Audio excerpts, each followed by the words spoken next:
My name is Olivia. I'm a 37-year-old mom working part-time while raising two daughters. I live with my 10-year-old eldest daughter, my 8-year-old second daughter, and my husband Liam. I always thought our peaceful life would continue as we watch our daughters grow up. But then, something happened. After dinner, when the girls had gone to bed, Liam began to speak seriously while having a nightcap. Wait, Sophia is getting a divorce? Yeah, it seems like she found out her husband has debt. That's tough.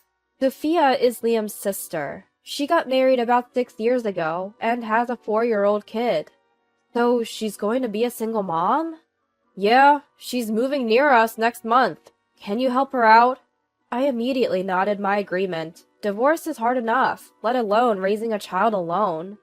I know firsthand how challenging it is to raise kids. That's why I wanted to help. Let's support Sophia as a family.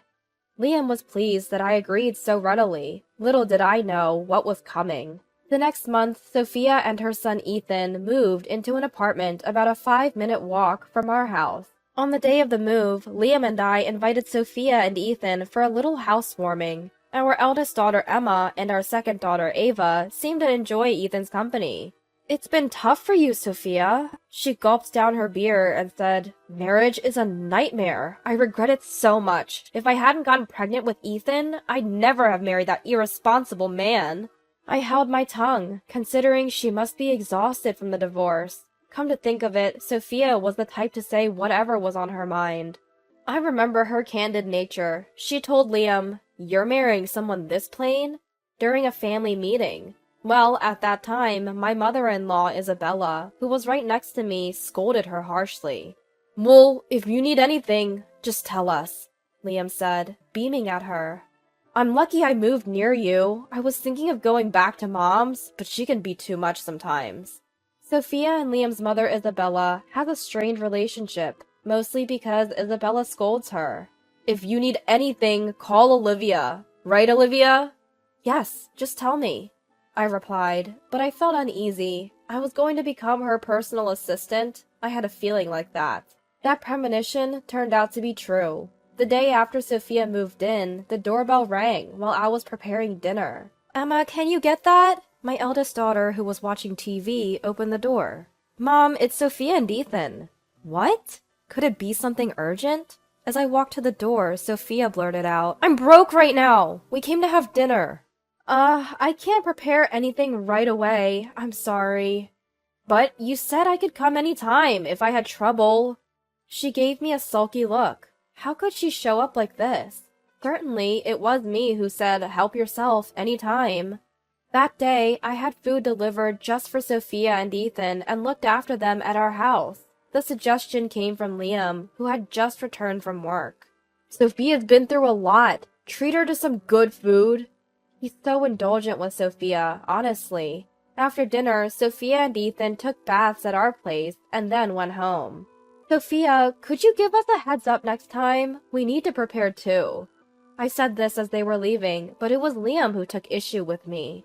Hey, Olivia, Sophia is having a tough time raising a child on her own. Don't say that to her. He glared at me, then turned to Sophia. Don't worry about anything, Sophia. You can lean on us as much as you need to. Thanks, Liam. And Olivia, I'll be counting on you more from now on.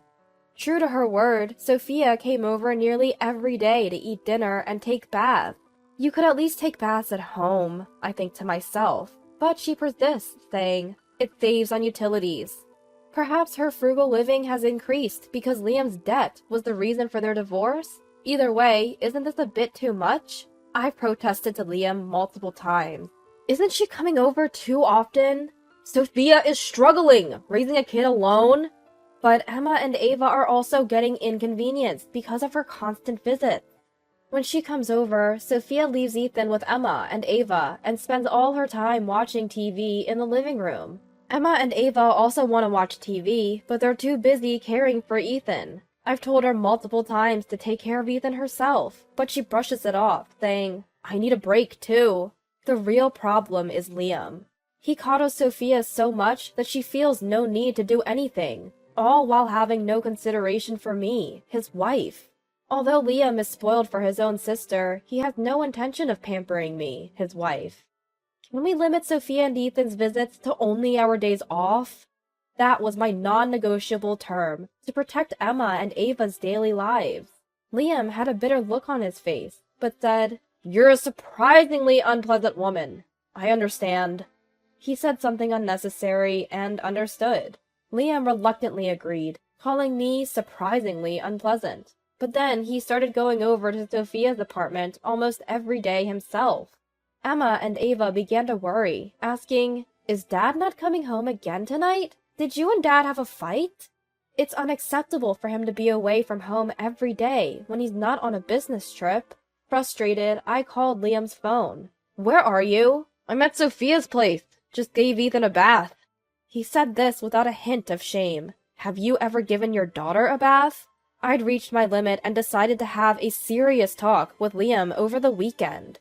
I told him how his absence was causing Emma and Ava anxiety. I didn't want to create tension between us, so I asked him to at least reduce the frequency of his visits. His reply? "Fine. You make meals for Sophia and Ethan then. Enough for 3 meals. Wait, what? Sophia is too busy to prepare food. You should help her. Hold on, she's not working, so why can't she? Sophia is still recovering from the trauma of her divorce. Plus, she feels coldness coming from you. You really should be more sympathetic." My mistrust of Liam, who was oddly supportive of Sophia, intensified. Making 3 meals a day is impossible. I'm already up at 5 a.m. taking care of the house. If I have to make 3 meals for 2 people, I'd have to wake up 2 hours earlier. Why don't you just wake up at 3 a.m. then? Excuse me? I have a part-time job, you know. Don't act so high and mighty over a part-time job. You're probably just gossiping with other housewives. Don't joke around. It's not happening. Absolutely not. You want a divorce or something? The word divorce suddenly came from Liam, and I was shocked. Divorce? What do you mean? If you can't listen to me, then we should divorce. You said you'd help Sophia initially. What's with this attitude? You're betraying me. That's my line. Who's fed up with Liam and Sophia taking advantage of my good intentions? I'm the one who's disgusted. Was he always this unreasonable? The conversation ended unresolved that day, and we went to bed in awkward silence. The next day, Liam declared to Emma and Ava, "You guys will be the ones supporting Sophia and Ethan from now on. Mom says she won't help because she's mean, but you guys are different, right? Helping people in need is just common sense." Emma and Ava looked stunned at their dad's unreasonable proposal. "When you get back from school, go straight to Sophia's house. Help with shopping and chores. Don't come home until you're done helping. Got it?" Unbelievable. Is Liam trying to turn Emma and Ava into household servants because he thinks I'm useless? This is just too much. Emma and Ava said, "Dad, we don't get what you're saying. Mom, we're leaving," and left the house. They probably decided it's okay to ignore what their absent dad says. Liam said, "You should tell Emma and Ava too. Since you won't help Sophia, it can't be helped." I've reached my limit. Both Liam and Sophia need a lesson. That day, I changed my part-time shift and visited my in-laws' house. "Oh, Olivia, what brings you here so suddenly?" "Isabella, sorry to bother you on your day off. The thing is..." I was relieved to find Isabella, who happened to be off work. I took a deep breath to calm myself and explained the situation. Tears started to flow from my eyes. "Oh my, what happened? Did something painful happen?" Yes, something painful and sad did happen. I confided everything to Isabella. Sophia might be afraid of her mom, Isabella, but I've always loved her. Isabella, who lost her husband early and raised 2 kids alone, is strong, resilient, and kind. I came to this house today believing she would help me. Isabella listened to my story in silence, her face turning red. "So that's what happened! My foolish children have done something terrible!" "I didn't mean to blame you, Isabella. Leave it to me. I'll take care of them." I couldn't help but chuckle at Isabella's words, who loves historical dramas. "You finally smiled," Isabella said, looking at me kindly. You looked so distressed when you came. I was worried. But now that you smiled, I feel a bit relieved. Isabella. Let's go teach those kids a lesson. Get pumped! Encouraged by Isabella, I stood up. Sophia, we're coming in!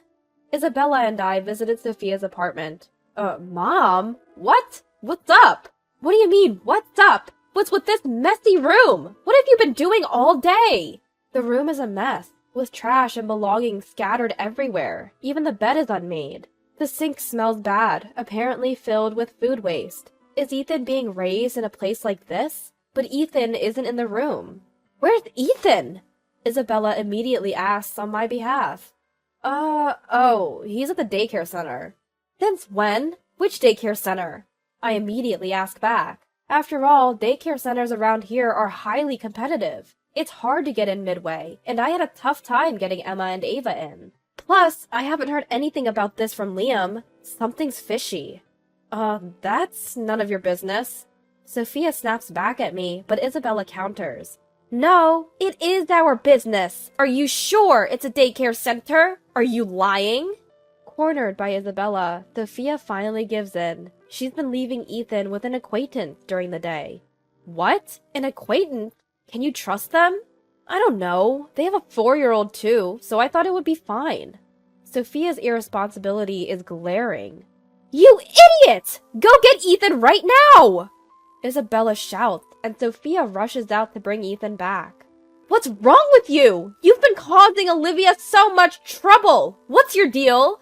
Well, Liam said Olivia would do whatever he says, so I could take advantage of her. She says this without a hint of remorse. Wait a minute. Is that true? Huh? Did Liam really say that? That I could be exploited? Yes, he said you're like his servant. Even Emma and Ava could be used if needed. Unbelievable. That man, thinking of his wife and Emma and Ava like that. Isabella is also at a loss for words, but it's a good thing Sophia talks too much. Of course, Sophia is problematic, but it's clear that Liam is the root cause. Our target is Liam. Isabella and I waited for Liam to return at Sophia's apartment. Sophia, I'm home! Huh? Liam freezes when he sees Isabella waiting in the room. Mom, why? Sit down. We've been waiting. Isabella slaps the chair in front of her. Whoa, what's going on? Sit down now! At Isabella's command, Liam straightens up. You've been doing whatever you want, haven't you? As Isabella starts, Liam glares at me. You told Mom, didn't you? Shut up! Both you and Sophia are disgraceful as human beings. Both Liam and Sophia are scolded by Mom and look utterly dejected. It's clear that they're really afraid of Mom. Olivia, what do you want to do from now on? Isabella asks me in a calm voice. The decision was already made. Actually, Emma and Ava are at my parents' house right now. What? Why would you do that without telling me? You're the one who tried to make Emma and Ava into Sophia's personal servants. I saw that as a danger and acted as any parent should to protect their children. So, let's separate for a while. Separate? Just like that? It's not sudden. You've hardly been home except on your days off. And you were the first to mention divorce, remember? Any objections? That was just talk. I won't agree to a separation. He's determined to reject my proposal. That's when Isabella speaks up. If you divorce, I'll be on Olivia's side. I'll handle all the legalities. Only if you really go through with it, though. Isabella explains the legal process of divorce, what to be cautious about in great detail. Yes, Isabella, who loves historical dramas, is an active lawyer. Even past 60, she's still practicing. It's clear why Sophia and Liam fear her. She's been a strong advocate for clients who are suffering from life's injustices. Whether it's her daughter or son, Isabella will stand for justice without compromise. I wonder how such selfish children came from someone as straightforward as her. I'm on Olivia's side. Justice will prevail. No, I'll make sure it prevails. I had no other response but to applaud Isabella. After that, Liam and I separated for 3 months and then divorced. I thought he'd refuse, but he agreed after Isabella talked to him. I don't know what they discussed, but from Liam's words, I don't want to make an enemy of Mom. I can imagine it was a tough conversation. Isabella later told me, "You don't want to make an enemy out of a lawyer." Liam probably realized he had no chance of winning if Isabella, a skilled lawyer, was on my side. Well, it was a clear win for Isabella. My last words to Liam were, "How does it feel to be overthrown by your servant?" Liam said nothing and just looked down. Had he been looking down on me all along? I never saw it that way, but you never know when someone's true nature will reveal itself. As for Sophia, she lost financial support from Isabella after the divorce. "There's government assistance, so you'll manage. Stop being spoiled. If you're broke, work and be a responsible mom." After hearing this from Isabella, Sophia seems to have changed her ways and is raising Ethan while working part-time. After the divorce, I switched from part-time to full-time employment. Part-time income wasn't enough to provide a decent life for Emma and Ava. I was offered to take a test for a full-time position at work and luckily passed. Maybe God gave me this chance because of the hardships I faced. I still keep in touch with Isabella even after the divorce. "Grandma, I got 100 on my test today." "Grandma, I drew a picture in art class. I'll hang it up for you." Emma and Ava love Isabella. Though we're not related by blood, I hope this relationship continues. Olivia, please continue to be friends. Isabella, welcome. After all, Isabella and I have become very close. I'll strive to be a strong and resilient mom like her. Inspired by Isabella's lively interactions with Emma and Ava, I vowed to give my all in the life ahead of me.